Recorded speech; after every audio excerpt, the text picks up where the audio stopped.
میرے رب نے جب مجھے پیدا کیا تو میرے ابا سے مشورہ کر کے پیدا نہیں کیا۔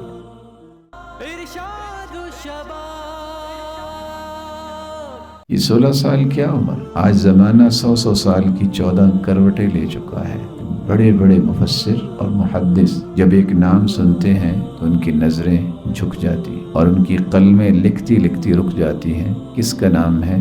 عبداللہ ابن عباس کا نام۔ 65 سالہ لوگ بھی فتویٰ مانتے تھے تو عبداللہ ابن عباس رضی اللہ تعالیٰ عنہ کا فتویٰ۔ یہ 16 سال کیا عمر ہے کہ اللہ عز و جلال نے اس قدر توفیق سے نوازا جو اسلام کے ساتھ مخلص ہو گئے۔ یہ طلحہ بن عبید اللہ رضی اللہ تعالیٰ، انہوں نے آگے بڑھ کے یہ کمان سنبھالی تھی کہ آپ صلی اللہ علیہ وسلم کے جملہ سیکورٹی کے مسائل کو میں کنٹرول کروں۔ کیسے نوجوان تھے کہ 15 سالہ نوجوان زبیر رضی اللہ تعالیٰ عنہ، جنہوں نے تلوار کو لہرا کے یہ بتا دیا تھا کہ جوانی کس کو کہتے، اور آج شاید کہ اس تلوار کو اٹھا کے 100 قدم چلنے والے نوجوان نظر نہیں آتے جتنی بھاری بھرکم تلوار ہوتی۔ مدینہ طیبہ میں ایک روشن چہرہ جس کو امام مالک کے نام سے یاد کیا جاتا ہے، وہ مدینے کے امام بنے تھے، امام دار الحجرہ، اور ان کی عمر صرف 17 سال۔ عتاب بن اسید جب انہیں گورنر مکہ بنایا گیا ہے تو ان کی عمر کتنی تھی؟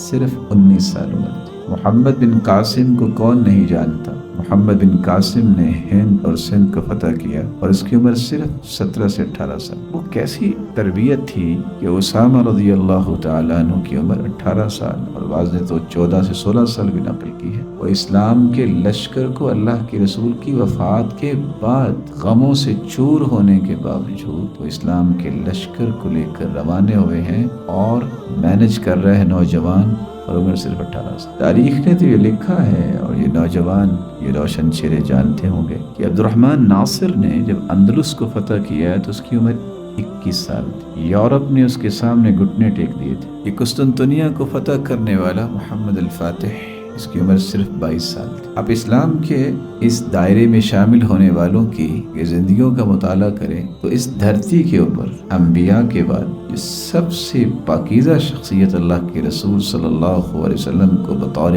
نائب اور بطور خلیل اللہ نے عطا کیا تو سیدنا ابوبکر صدیق رضی اللہ تعالیٰ۔ 37 سال عمر تھی جو مسلمان عالمی منڈی میں اور دنیا کے نقشے میں امین هذه الامہ، اس امت کے سب سے بڑے دیانتدار کا لقب پانے والے ابو عبیدہ بن جراح رضی اللہ تعالیٰ عنہ کی عمر صرف 32 سال تھی۔ عالمی منڈی میں تجارت میں ایک نام پیدا کرنے والے تاجر جو عشرہ مبشرہ میں سے ہیں عبد الرحمن ابن عوف رضی اللہ تعالیٰ عنہ، ان کی عمر 30 سال تھی جب وہ مسلمان، اور وہ ہستی جس کے اسلام لانے کے بعد سیدنا عبداللہ ابن مسعود کہا کرتے تھے ما زلنا اعزہ منذ اسلم عمر۔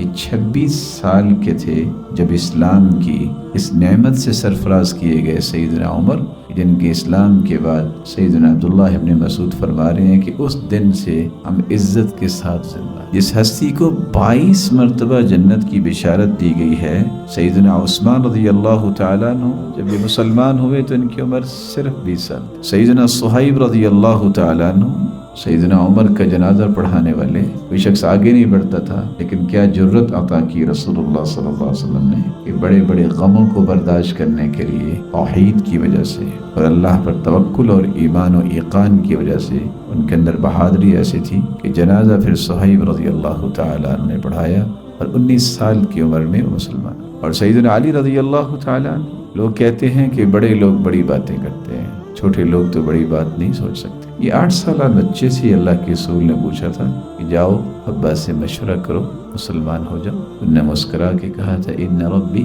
لم یستشر ابی حین خلقنی، میرے رب نے جب مجھے پیدا کیا تو میرے ابا سے مشورہ کر کے پیدا نہیں کیا۔ آج اس کی طرف سے آنے والے پیغام کو قبول کرنے کے لیے ابا کے مشورے کی بھی ضرورت نہیں۔ میں ان روشن چہروں کو ان کی تاریخ کی چند جھلکیاں پیش کر رہا تھا کہ آپ اس راستے پہ چل نکلے ہیں جس راستے پہ چلنے والوں کی یہ تاریخ ہے۔